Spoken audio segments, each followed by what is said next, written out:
దేశవ్యాప్తంగా ప్రజలు ఏదైతే ఎదురు చూస్తూ ఉన్నారో కౌంటింగ్ ఈరోజు ఉదయం స్టార్ట్ కానే అయింది.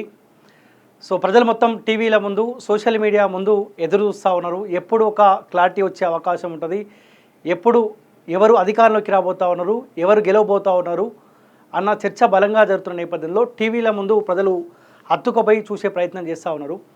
సో ఏదేమైనప్పటికీ తెలంగాణ రాష్ట్రంలో బీజేపీ ఏవైతే కనిపించిందో కొద్దిగా ఇబ్బందికర పరిస్థితులు ఉన్నప్పటికీ కూడా సో దేశంలో మూడోసారి మళ్ళీ ఎన్డీఏ ప్రభుత్వం రాబోతున్నట్టు దాదాపు ఖరారైంది. ఇప్పటికే ఎన్డీఏ కూటమికి 295 సీట్ల దిశగా మెజార్టీ దిశగా ఎన్డీఏ కనిపిస్తూ ఉంది. ఇండియా కూటమేమో 232 సీట్లలో వాళ్ళు మెజార్టీ దిశగా వాళ్ళు కనిపిస్తూ ఉన్నారు. సో ఏదేమైనప్పటికీ మరికొంత సమయంలో క్లారిటీ వచ్చే అవకాశం ఉంటుంది. సో ఖచ్చితంగా మూడోసారి నరేంద్ర మోదీ ఎన్డీఏ ప్రభుత్వం రాబోతుంది. ప్రజలు కూడా ఆ క్లారిటీకి వచ్చినారు. అయితే కాలోజీ టీవీ కూడా గత కొన్ని సంవత్సరాలుగా ముఖ్యంగా అసెంబ్లీ ఎలక్షన్లో కావచ్చు, లేకపోతే మొన్న జరిగిన ఎంపీ ఎలక్షన్లో కావచ్చు, కాలోజీ టీవీ కూడా క్రియాశీలకంగా రాష్ట్రంలో తిరిగింది. పార్లమెంట్ సెగ్మెంట్ల వారీగా 10 సంవత్సరాల కాలం పాటు కేసీఆర్ అనే ఒక అరాచకుడు ఇబ్బంది పెడతా ఉంటే మార్పు రావాలని ఏ దిశగా అయితే ఏ ఆలోచనలో భాగంగా అయితే ప్రజలను చైతన్యం చేసి ఆనాడు కేసీఆర్కి ఓటేయొద్దు, ఎవరైతే గెలవబోతున్నారో దయచేసి వాళ్ళకే ఓటేయండి అని మనం ప్రజల ముందు చెప్పినప్పుడు సో ప్రజలు కూడా యాక్సెప్ట్ చేసి ఆప్షన్లో ఆనాడు కాంగ్రెస్ పార్టీ కనిపిస్తే కాంగ్రెస్ పార్టీకి ఓటేసినారు. మార్పు వచ్చింది, కాంగ్రెస్ పార్టీ అధికారంలోకి వచ్చింది. సో మొన్న కూడా పార్లమెంట్ ఎలక్షన్లో కూడా 17 పార్లమెంట్ సెగ్మెంట్లలో తిరిగే ప్రయత్నం చేసినాం. పబ్లిక్ ముందు ఒక అంశాన్ని ఉంచడం, నిజంగా మార్పు కోసం మనందరం ప్రయత్నం చేస్తే భాగస్వాములు అయితే మార్పు వచ్చింది, కాంగ్రెస్ పార్టీ అధికారంలోకి వచ్చింది. ఏ మార్పు అయితే తెలంగాణ సమాజం కోరుకుందో ఆ మార్పు దిశగా కాంగ్రెస్ పార్టీ అడుగులేస్తే పనిచేస్తే మీరు కాంగ్రెస్ పార్టీకి ఓటేయండి, లేదు కాంగ్రెస్ పార్టీ ఆ దిశగా పనిచేయకపోతే ఆల్టర్నేటివ్ ఇంకో పార్టీని ఎంచుకోండి అనే అంశాన్ని ప్రజల ముందు ఉంచినప్పుడు సో ఈ ఎంపీ ఎలక్షన్లో ప్రజలు కూడా ఆలోచించారు. ఏ నరేంద్ర మోదీ వేవ్ అయితే కనిపిస్తూ ఉందో ఈ ఎంపీ ఎలక్షన్లో కాంగ్రెస్ ప్రభుత్వానికి కాస్త బుద్ధి చెప్తే ఒళ్ళు దగ్గర పెట్టుకొని పనిచేసే అవకాశం ఉంటున్న ఆలోచనలో భాగంగా దాదాపు 8 సీట్లలో బీజేపీ మెజార్టీ దిశగా దూసుకెళ్తా ఉంది. 8 సీట్లలో కాంగ్రెస్ పార్టీ మెజార్టీ దిశగా దూసుకెళ్తుంటే కనిపిస్తూ ఉంది. ఎంఐఎం కంచుకోట హైదరాబాద్లో కూడా అసదుద్దీన్ భారీ మెజార్టీతో ఆయన కూడా దూసుకెళ్తున్నట్టు కనిపిస్తూ ఉన్నది. ఈ మధ్యకాలంలో అసెంబ్లీ ఎలక్షన్లో ఏ వర్గానికైతే ఏ కొంతమంది పేడ్ బ్యాచ్కి కాలోజీ టీవీ నచ్చదో చాలామంది బ్యాడ్ కామెంట్లు పెట్టారు, బండబూతులు తిట్టరు. సో అయినా సరే ప్రజల బతుకులలో మార్పులు రావాలని చెప్పి విపరీతంగా తిరిగే ప్రయత్నం చేసినాం. కుటుంబాలకు దూరంగా ఉండి ప్రజల బతుకులలో మార్పులు రావాలని చెప్పి తిరిగే ప్రయత్నం చేసినాం. మొన్న ఎంపీ ఎలక్షన్లో కూడా అదే తరహాలో కాలోజీ టీవీ ప్రయత్నం చేస్తూ ఉంటే ఏ ఆలోచనలో భాగంగా అయితే మార్పు కోసం పనిచేసినామో ఇప్పుడు కూడా ఏదన్నా ఒక మార్పు వస్తున్న ఎంపీ ఎలక్షన్లో కాంగ్రెస్ పార్టీకి కొంత బుద్ధి చెప్తే ఒళ్ళు దగ్గర పెట్టుకొని పనిచేసే అవకాశం ఉంటున్న ఆలోచనలో భాగంగా మేము తిరిగినప్పుడు చాలామంది కాలోజీ టీవీ కాంగ్రెస్ పార్టీకి అమ్ముడు పోయింది, కాలోజీ టీవీ భారతీయ జనతా పార్టీకి అమ్ముడు పోయింది, కాలోజీ టీవీ ఇంకో పార్టీకి అమ్ముడు పోయింది, లేకపోతే వ్యక్తులకు అమ్ముడు పోయింది, కాలోజీ టీవీ పలానా పొలిటికల్ లీడర్ ఛానల్, ఇట్లా చాలా రకాలుగా బదనాం చేసే ప్రయత్నం చేశారు. దానికి మించి ఇంకా బాధాకరమైన విషయం ఏంటంటే వాస్తవాలు మాట్లాడితే కొంతమందికి ఇబ్బంది అవుతుంది. బండబూతులు తిట్టినప్పుడు సరే మేము కూడా మంచో చెడో మా మీదనే చర్చ జరగాలి, మంచో చెడో మా పేరు మెన్షన్ చేసి మమ్మల్ని తిడతా ఉన్నారు కదా, ఏం కాదులే ఏదో ఒకరోజు వాళ్ళకి అర్థమవుతుందిలే అని చెప్పి చాలా బాధపడ్డ సందర్భం ఉన్నది. అల్టిమేట్గా ప్రజల కోసమే పనిచేస్తామని ఒక సాటిస్ఫాక్షన్ మాకు ఉంది కాబట్టి సో ఈరోజు రిజల్ట్ వచ్చినాయి. ఇంకా కొన్ని రౌండ్స్ కంప్లీట్ కావాల్సిన అవసరం ఉన్నది. మేమేదైతే చెప్పినామో కాలోజీ టీవీ టీం కావచ్చు, కాలోజీ టీవీ ఏదైతే చెప్పిందో అవే రిజల్ట్స్ కనిపిస్తూ ఉన్నాయి. నేను ఒక 2 డేస్ బ్యాక్ చెప్పిన ఎగ్జాక్ట్లీ వీళ్ళే గెలవబోతూ ఉన్నారు. కాంగ్రెస్ పార్టీకి సగం బీజేపీకి సగం రాబోతూ ఉన్నాయి. హైదరాబాద్లో ఎంఐఎం అభ్యర్థి అసదుద్దీన్ ఓవైసీ గెలవబోతుందని చెప్పిన అదే రిజల్ట్స్ కనిపిస్తూ ఉన్నాయి. ఒకవేళ మీకేమైనా డౌట్ ఉంటే నేను మళ్ళీ ఆ వీడియో కూడా చూపించే ప్రయత్నం చేస్తాను. దానికంటే ముందు సో భారతీయ జనతా పార్టీ నుంచి కాంగ్రెస్ పార్టీ నుంచి ఎవరు ఎంత మెజార్టీతో దూసుకెళ్తా ఉన్నారో ఒకసారి మీకు అది చూపించిన తర్వాత నేను గత 2 డేస్ బ్యాక్ మాట్లాడిన వీడియో మీకు ఒకసారి చూపించే ప్రయత్నం చేస్తాను. మీకు కూడా క్లారిటీ వచ్చే అవకాశం ఉంటుంది. ఎందుకంటే నేను ఏ నమ్మకంతో చెప్పినంటే గ్రౌండ్లో మేము తిరిగినాం కాబట్టి 17 పార్లమెంట్ సెగ్మెంట్లలో పబ్లిక్ ఒపీనియన్ తెలుసుకున్నాం, పార్టీలతో మాట్లాడినాం, పార్టీలతో సంబంధం లేని పేద ప్రజలతో మాట్లాడినప్పుడు కూడా మాకు క్లారిటీ వచ్చింది. నేను ఆనాడే చెప్పిన మోదీ వేవ్ కనిపిస్తూ ఉంది. ఆనాడు కేసీఆర్ పోవాలి అని ఏ క్లారిటీలో అయితే పబ్లిక్ ఉండేనో నేడు మూడోసారి మోదీ ఉండాలని పబ్లిక్ డిసైడ్ అయినారు. మోదీ కోసం భారతీయ జనతా పార్టీ సంబంధించిన అభ్యర్థులకు ఓటేస్తని చెప్పి ఆనాడు మనం బల్లగుడ్డి చెప్పినాం. అదే జరిగింది ఈనాడు కూడా. సో ఒకసారి కాంగ్రెస్ పార్టీ నుంచి ఎవరైతే గెలుపు దిశగా అడుగులేస్తూ ఉన్నారో వాళ్ళ గురించి వాళ్ళ ఓటు శాతం ఒకసారి మీకు చెప్పే ప్రయత్నం చేస్తా. పెద్దపల్లి నుంచి కాలోజీ టీవీ కూడా పదే పదే చెప్పింది, వంశీకృష్ణ గడ్డం ఖచ్చితంగా పెద్దపల్లి 7 అసెంబ్లీ సెగ్మెంట్లలో కాంగ్రెస్ పార్టీ సంబంధించిన ఎమ్మెల్యేలు ఉన్నారు కాబట్టి అక్కడ నుంచి వంశీకృష్ణ గెలిచే అవకాశం ఉంటుంది. దానికి తోడు బలహీనంగా ప్రతిపక్ష పార్టీ సంబంధించిన అభ్యర్థులు కనిపిస్తున్నారు కాబట్టి వంశీకృష్ణ అక్కడ నుంచి 100% గెలుస్తాడు, భారీ మెజార్టీతో గెలుస్తాడని చెప్పినాం. సో అదే దిశగా దాదాపు ఆయనకు 4,74,892 ఓట్లు ఇప్పటి వరకు ఆయనకు వస్తే దాదాపు మెజార్టీ 1,31,872 ఓట్ల పైచిలకు మెజార్టీతో గడ్డం వంశీకృష్ణ దూసుకెళ్తా ఉన్నాడు. జైరాబాద్ నుంచి సురేష్ కుమార్ షెట్కర్, ఎవరైనా అవునన్న కదన్న జైరాబాద్ ఈ ప్రాంతం కొంత బీజేపీ ప్రభావం ఉన్నప్పటికీ కూడా సో అక్కడ బీజేపీ అభ్యర్థి గెలిచే అవకాశం ఉండదు. సురేష్ కుమార్ షెట్కర్ అక్కడ నుంచి గెలుస్తాడని చెప్పినాం. సో ఇక్కడ కూడా దాదాపు 49,947 ఓట్లతోటి మెజార్టీతో ఆయన దూసుకెళ్తా ఉన్నాడు. దాదాపు 5,18,101 ఓట్లు సురేష్ కుమార్ షెట్కర్కి పడినాయి. నాగర్ కర్నూల్లో డాక్టర్ మల్లు రవి, ఇది కూడా చెప్పినాం. సరే, బీజేపీ సంబంధించిన పోతుగంటి రాములు కుమారుడు పోతుగంటి భరత్ ఎవరైతే ఉన్నారో సో ఆయన గెలుపు దిశగా అడుగులేస్తున్నప్పటికీ కూడా ప్రయత్నం చేస్తున్నప్పటికీ కూడా సో ఆయన ఏది దృష్ట్యా ఈయన కాస్త సీనియర్ నాయకుడు కావడం, గతంలో అక్కడ నుంచి ఎంపీగా పనిచేయడం, దానికి తోడు ఆయన రీసెంట్గానే కాస్త రాజకీయాల పట్ల అవగాహన ఉన్న నేపథ్యంలో సరే మంచో చెడో కాంగ్రెస్ పార్టీ అధికారంలో ఉంది, ఒక సీనియర్ నాయకుడిని గెలిపించుకునే ప్రయత్నం చేద్దామన్న దృష్టిలో భాగంగా ఇక్కడ నుంచి మల్లు రవికి అవకాశం ఇచ్చారు. దానికి తోడు వీళ్ళ బ్రదర్ ఎవరైతే ఉన్నారో డిప్యూటీ సీఎంగా ఆయన కొనసాగుతూ ఉన్నాడు కాబట్టి సో ఆయనకున్న పరిచయాలతోటి మంచో చెడో మా బ్రదర్కి గెలిపించే ప్రయత్నం చేయండి అని ఆ కార్యకర్తలు కావచ్చు పార్టీ నాయకులకు ఆదేశాలు జారీ చేసినప్పుడు సో మల్లు రవి వైపు ఈయన చూశారు. దానికి తోడు ఇక్కడ పోతుగంటి భరత్కు గెలిచే అవకాశం ఉండే ఖచ్చితంగా. కాకపోతే ఆర్ఎస్ ప్రవీణ్ కుమార్ కూడా ఒక బలంగా ప్రజల్లోకి వెళ్ళడం, కాంగ్రెస్ పార్టీ మీద ఉన్న కొంత వ్యతిరేకత బీఆర్ఎస్ పార్టీ కలిసి రావడం వల్ల దాదాపు ఆర్ఎస్ ప్రవీణ్ కుమార్ కూడా 2 లక్షల పైచిలకు ఓట్లు పడడంతో సో ఇక్కడ పోతుగంటి భరత్ గెలవలేకపోయాడు. ఒకవేళ కనుక మెజార్టీ ఓట్లు కనుక ఆర్ఎస్ ప్రవీణ్ కుమార్ తీసుకోకపోతే ఆ ఓటు బ్యాంకు వన్ సైడ్ దాదాపు 1,00,000 ఓట్ల దాకా ఇక్కడ పోతుగంటి భరత్ పడే అవకాశం ఉండే. కానీ బీఆర్ఎస్ పార్టీ ఎక్కువ శాతం ఓట్లు తీసుకోవడం వల్ల ఇక్కడ మల్లు రవికి ఎక్కువ శాతం గెలిచే అవకాశం కనిపిస్తూ ఉంది. దాదాపు ఈయన కూడా 93,358 ఓట్లతోటి ఆయన మెజార్టీతో కనిపిస్తూ ఉండు. ఒకవేళ కనుక ఆర్ఎస్ ప్రవీణ్ కుమార్ బలంగా ముందుకెళ్ళకపోతే ఆర్ఎస్ ప్రవీణ్ కుమార్ పడ్డ ఓట్లలో సగం ఓట్లు పోతుగంటి భరత్ పడే అవకాశం ఉండే, పోతుగంటి భరత్ బయటపడే అవకాశం కనిపిస్తుండే.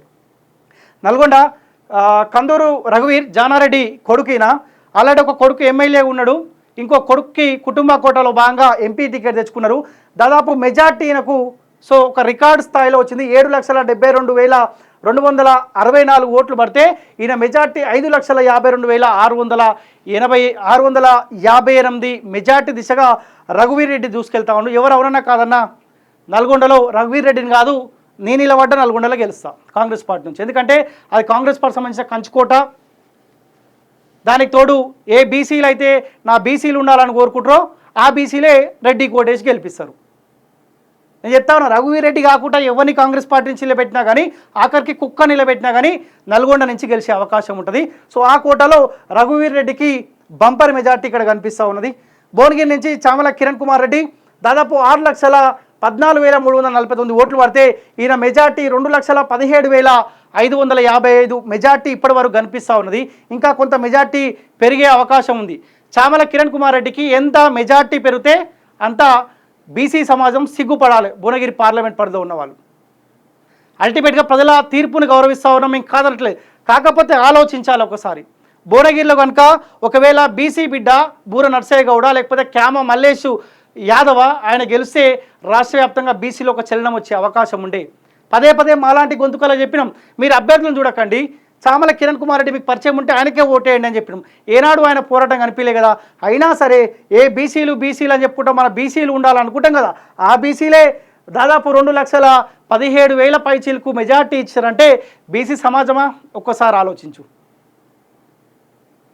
అల్టిమేట్గా ప్రజల తీర్పును గౌరవిస్తాం కాదంటలేం, గెలిచినావు కదా, ఇప్పటికైనా కాస్త ఆ పార్లమెంట్ పరిధిలో ఉన్న వాళ్ళకు మీరు 6 గ్యారెంటీలు ఇచ్చారు కదా, ఆ 6 గ్యారెంటీల కోసం పూర్తి స్థాయిలో మీరు పోరాటం చేసే ప్రయత్నం చేసే అవకాశం ఏమైనా ఉందా? గ్రౌండ్ అయితే కొంత వేవ్ అయితే కనిపించింది.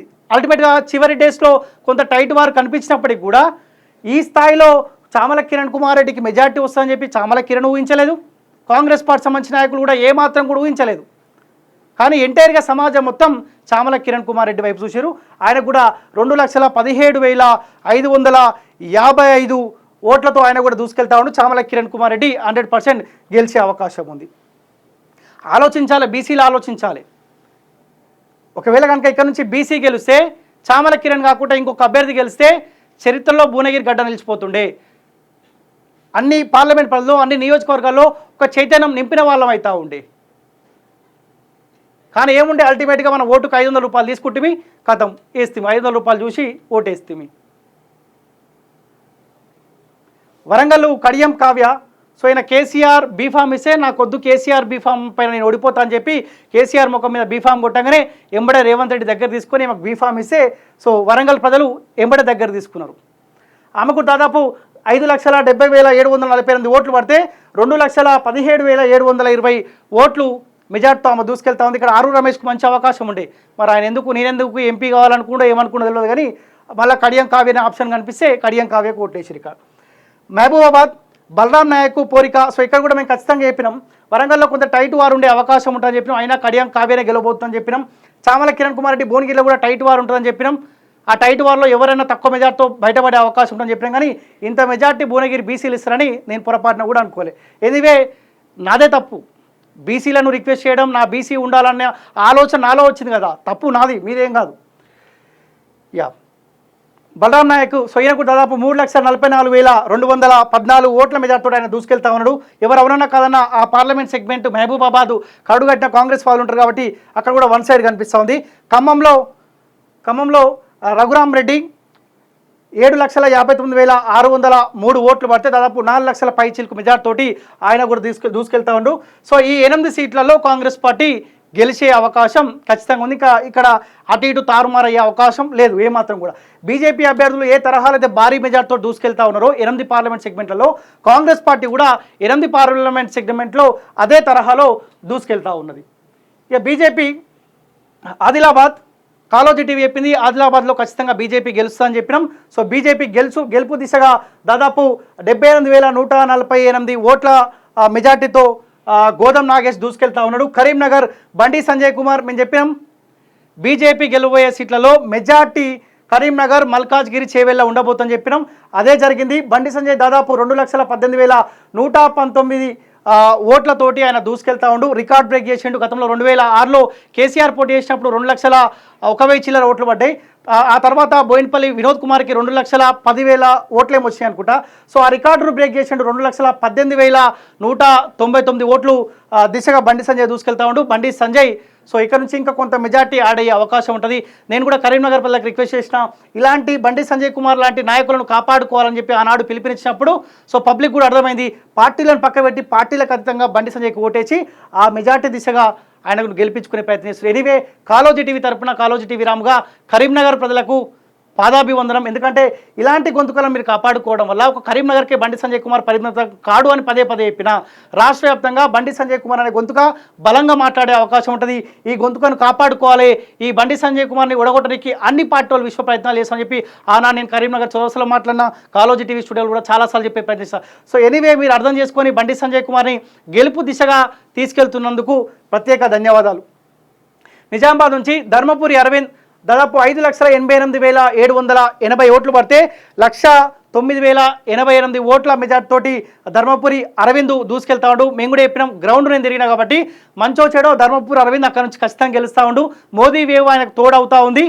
వ్యక్తిగతంగా కొంత ఆయనకు ఇబ్బందికరంగా పరిస్థితులు ఉన్నప్పటికీ కూడా మోదీ వేవ్ ఆయన కలిసి వచ్చే అవకాశం ఉంటుంది. ధర్మపురి అరవింద్ ఖచ్చితంగా అక్కడ నుంచి గెలుస్తాడు అని చెప్పిన ధర్మపురి అరవింద్ కూడా దాదాపు 1,00,000 ఓట్లతో మెజార్టీతోటి దూసుకెళ్తా ఉన్నాడు. మెదక్ నుంచి మాధవనేని రఘునందన్ రావు 4,40,354 ఓట్లు పడితే ఆయన 30,000 ఓట్ల మెజార్టీతోటి ఆయన కూడా దూసుకెళ్తా ఉన్నాడు. సో రఘునందన్ రావు కూడా ఊహించకపోవచ్చు, ఎందుకంటే సోషల్ మీడియా ఒక చర్చ కావాలని క్రియేట్ చేసిరా లేకపోతే తెలియలే కానీ ట్రయాంగిల్ ఫైట్ ఉంటుంది. బీఆర్ఎస్ పార్టీ గెలవబోయే సీటు అదే సీట్ అని ప్రచారం చేశారు. ఈ ప్రచారం కూడా రఘునందన్ రావు కొంత ఇబ్బంది అయినప్పటికీ కూడా ఆయన చేసిన పోరాటం ఒక ప్రశ్నించే గొంతుగా చట్టసభలో ఉండాలని చెప్పి దాదాపు 30,000 పైచిలకు మెజార్టీతో కూడా ఆయన కూడా దూసుకెళ్తా ఉన్నాడు. మల్కాజ్గిరి ఈటెల రాజేందర్ 9,60,374 ఓట్లు ఆయనకు పడితే మెజార్టీ 3,76,800 ఓట్లతోటి మెజార్టీతో ఆయన దూసుకెళ్తా ఉన్నాడు. ఇది కూడా ఒక రికార్డు బ్రేక్. సో పెద్ద పార్లమెంట్ సెగ్మెంట్ దేశంలోనే దానికి తోడు ఇక్కడ సిట్టింగ్ ఎంపీగా రేవంత్ రెడ్డి ఉండే, ముఖ్యమంత్రి హోదాలో ఉండు. ఇప్పుడు అక్కడ కాంగ్రెస్ పార్టీ అభ్యర్థి ఓడిపోలే, రేవంత్ రెడ్డి ఓడిపోయింది స్వయాన. రేవంత్ రెడ్డినే ఓడగొట్టిండు ఈటల రాజేందర్. ఇక్కడ కూడా చర్చ తీసుకొచ్చారు, బీసీలను కాపాడుకోవాలని చర్చ తీసుకొని వచ్చినప్పుడు ఈటల రాజేందర్ గారికి వన్ సైడ్ ఓటేసి దాదాపు 3,76,800 ఓట్లతోటి ఆయన దూసుకెళ్తా ఉండు. ఎనివే మల్కాజ్గిరి ప్రజలారా, కాలోజీ టీవీ తరపున సో మీకు కూడా ప్రత్యేక ధన్యవాదాలు. ఇలాంటి వాళ్ళని కాపాడుకోవాలి. ఈటల రాజేందర్, రఘునందన్ రావు, ధర్మపురి అరవింద్, బండి సంజయ్ కుమార్ ఇలాంటి గొంతుకలను కాపాడుకోవడం వల్ల మీ పార్లమెంట్ సెగ్మెంట్లకే పరిమితం కాదు, దేశవ్యాప్తంగా లేకపోతే రాష్ట్ర వ్యాప్తంగా ఏ సమస్య వచ్చినా కానీ మాట్లాడే గొంతుకలు. కాబట్టి ఇలాంటి వాళ్ళని కాపాడుకోవాలని చెప్పి ఆనాడు మనం చెప్పుకుంటూ వచ్చినాం.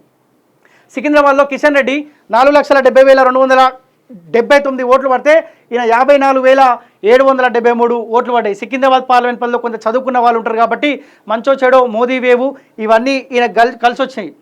ఈయన ఒకరిని విమర్శ చేయడు, ఈయన మీద ఒకరు విమర్శ చేసే స్థాయికి దిగజాడు, కాస్త నీట్గా రాజకీయాలు చేసే అవకాశం ఉంటుంది. కాబట్టి హైదరాబాద్లోకి ఇటువంటి మనస్తత్వం కలిగిన వాళ్ళు ఎక్కువ లైక్ చేస్తారు. కాబట్టి సో ఆయనకు కూడా దాదాపు 54,773 ఓట్లతో ఆయన కూడా దూసుకెళ్తా ఉన్నాడు.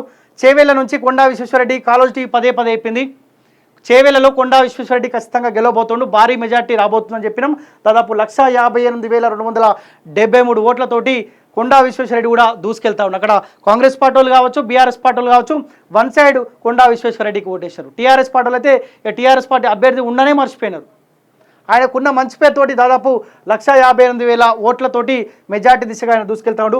మహబూబ్ నగర్ డీకే అరుణ, సో ఇది రేవంత్ రెడ్డి ఇలాకా, ఇక్కడ కూడా రేవంత్ రెడ్డి ఓడిపోయినట్టే ఒక రకంగా. డీకే అరుణ ఆమె గెలుపు ఖరారైంది, దాదాపు 10,037 ఓట్లతోటి ఆమె దూసుకెళ్తా ఉన్నది. ఆమె గెలుపు కూడా దాదాపు ఖరారు అయినట్టే ఉన్నది.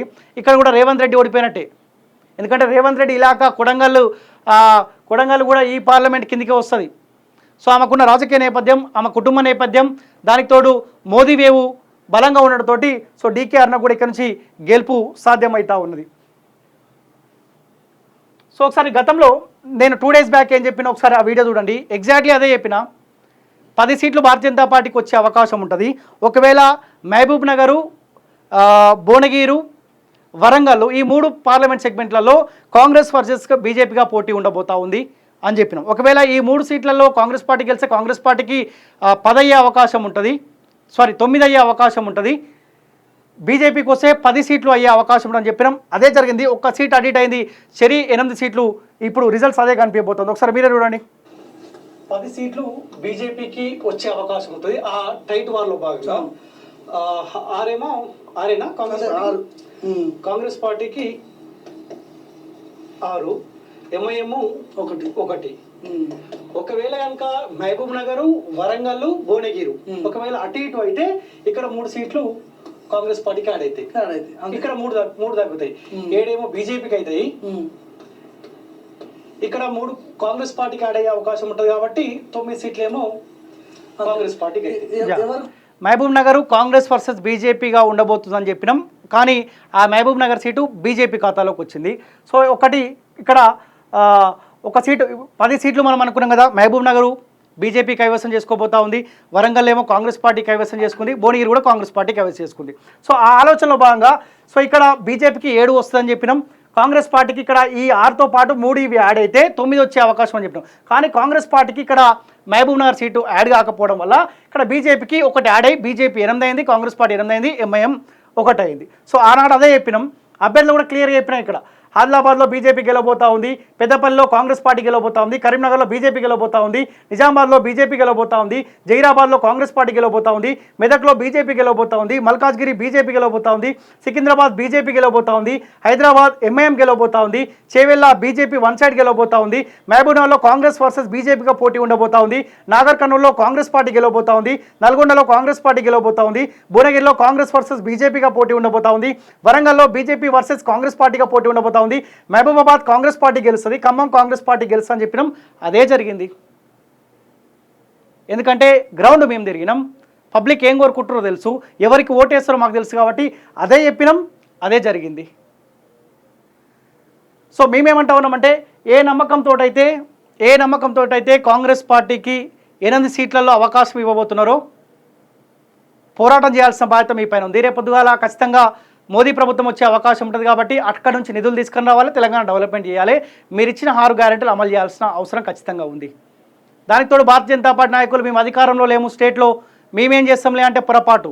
మీ మీద గౌరవంతో ప్రతిపక్ష పార్టీలో కూడా బలంగా ఉండాలి రాష్ట్రంలో అన్న ఆలోచనలో భాగంగా కాంగ్రెస్ పార్టీ ఉన్న వ్యతిరేకత మీకు కలిసి వచ్చింది, మోదీ వేవ్ తోటి మీకు కలిసి వచ్చింది కాబట్టి మీరు కూడా ఒక బలమైన పోరాటం చేయాలి 6 గ్యారెంటీల విషయంలో. మేము గెలిచాం అయిపోయింది కదా, ఎలక్షన్ల టైంలో మా పోరాటం చేసాం గెలిచాం ప్రశాంతంగా ఉంటామంటే కాదు. కాంగ్రెస్ ప్రభుత్వం కూడా కాస్త ఇప్పటికైనా ఒళ్ళు దగ్గర పెట్టుకొని పనిచేయాలి. 8 సీట్లలో గెలిచాం చాలు అనుకుంటే పొరపాటే. ఏ స్థాయిలో అధికార పార్టీ ధీటుగా భారతీయ జనతా పార్టీ దూసుకొచ్చి 8 సీట్లలో గెలుస్తూ ఉందంటే 100% కాంగ్రెస్ పార్టీ ఇక్కడ ఫెయిల్యూర్ అయినట్టే కదా. ఇక మేము 8 సీట్లలో గెలిచాం ప్రజలు మా వైపే చూస్తుంటే పొరపాటు. అక్కడ ఈ తక్కువ టైంలో మీ ఫెయిల్యూర్ ఏందో కనిపిస్తూ ఉన్నది. నిజంగా మీరు 6 గ్యారెంటీల విషయంలో ఏ మార్పు కోసం అయితే ప్రజలు మీకు అవకాశం ఇచ్చారో ఆ దిశగా మీరు ప్రయత్నం చేస్తే మీరు అనుకున్న 14 సీట్లు రావాలి కదా. మీకు 14 సీట్లు రాలేదంటే మీరు ఫెయిల్యూర్ అయినట్టే. అందరూ మీరే ఉండే ఎమ్మెల్యేలు మీరున్నాక కూడా మీ అభ్యర్థులు గెలవలేదంటే మీ పార్టీ పైన ఎంత వ్యతిరేకత ఉందో ఒకసారి ఆలోచించాలి. ఇక హైదరాబాద్ ఎంఐఎం అసదుద్దీన్ గెలిచిండు, మాధవీలత కూడా అక్కడ నుంచి ఆమె పోటీ ఇచ్చే ప్రయత్నం చేసినప్పటికీ కూడా సో అక్కడ ముస్లిం ఓటర్స్ ఎక్కువ ఉండే అవకాశం ఉంటుంది. మంచో చేయడం ముస్లిమ్స్ నా ముస్లిమే ఉండాలని కోరుకుంటారు కాబట్టి ఆయనకే ఓటేసి గెలిపించారు. సో ఏదేమైనప్పటికీ కాళోజీ టీవీ చెప్పిందే జరిగింది, కాళోజీ టీవీ చెప్పిందే నిజమైంది, మేము ఎప్పుడో చెప్పినాం అదే జరిగిందని చెప్పినాం, వాస్తవాలే చెప్తుంది. కాళోజీ టీవీ వాస్తవాలే చెప్తుంది. ఎవరికో జోకాల్సిన అవసరం లేదు, ఏ పార్టీకో అమ్ముడు పోవాల్సిన అవసరం లేదు. గ్రౌండ్లో తిరిగినాం కాబట్టి రియాలిటీకి ఇది ఉంది, గాలు గెలవబోతున్నారు చెప్పినాం, గాలే గెలిచారు. సో మరి కొంత సమయంలో ఒక క్లారిటీ అయితే రాబోతా ఉంది. ఇప్పటివరకు ఎన్డీఏ కూటమి దాదాపు 295 సీట్లతోటి మెజార్టీ దిశగా దూసుకెళ్తా ఉంది. ఇండియా కూటమి 232 సీట్లలో మెజార్టీతో దూసుకెళ్తా ఉంది. ఇక్కడ బీజేపీకి 8, కాంగ్రెస్ పార్టీకి 8, ఎంఐఎంకి 1 సీటు ఖరారయ్యే అవకాశం స్పష్టంగా. ఏదేమైనప్పటికీ ప్రజారా మేము చేసే పోరాటానికి మీరు ఇంకా కొంత ధైర్యం కావచ్చు లేకపోతే ఆదరణ చూపిస్తే ఇంకా కాళోజీ టీవీని బలంగా ప్రజల్లోకి తీసుకెళ్లే ప్రయత్నం చేస్తాం. ఖచ్చితంగా కాంగ్రెస్ పార్టీ ఇప్పుడంతలో ఎలక్షన్స్ లేవనుకుంటా, స్థానిక సంస్థలు కావచ్చు, జిహెచ్ఎంసీ కావచ్చు, సో ఇక్కడ కూడా బలంగా తిరుగుతాం, పబ్లిక్ని చైతన్యం చేస్తాం. మార్పు కోసం ఏ తరహాలో అయితే కాళోజీ టీవీ పనిచేసిందో ఆ దిశగానే కాంగ్రెస్ పార్టీ పనిచేసే వరకు పోరాటం చేసే బాధ్యత కాళోజీ టీవీ తీసుకుంటుంది. కాళోజీ టీవీ రాము ఖచ్చితంగా ప్రజల కోసమే పోరాటం చేసే ప్రయత్నం చేస్తాడు.